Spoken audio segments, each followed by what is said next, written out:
What's up sa inyo mga guys? So ngayong araw na ito ipapakita ko ulit sa inyo kung ano na naman problema sa motor natin. Nga naman to. Ayun nga mga guys. So pakita ko sa inyo kung ano nagiging problema na naman dito kasi lagi ko na lang nakikita kasi ito na may tumatagas.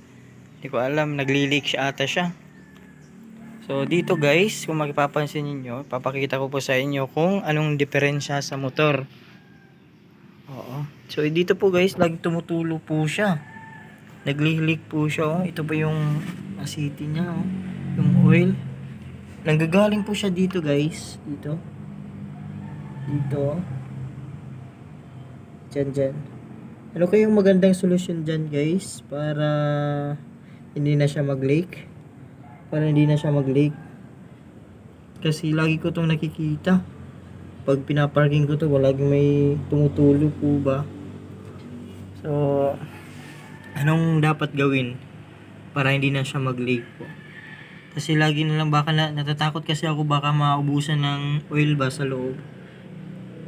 Oo. So, ayun nga guys. So, i-comment nyo na lang guys kung anong magandang solusyon kung dapat gawin dito. Kasi, syempre, alam kong meron kayong alam dito kung paano gawin. Hindi ko lang alam kung anong sakit na meron to. At kung makikita nyo, tingnan nyo, tumutulog talaga siya. Hindi ko alam kung bakit. Nagagaling po dyan eh.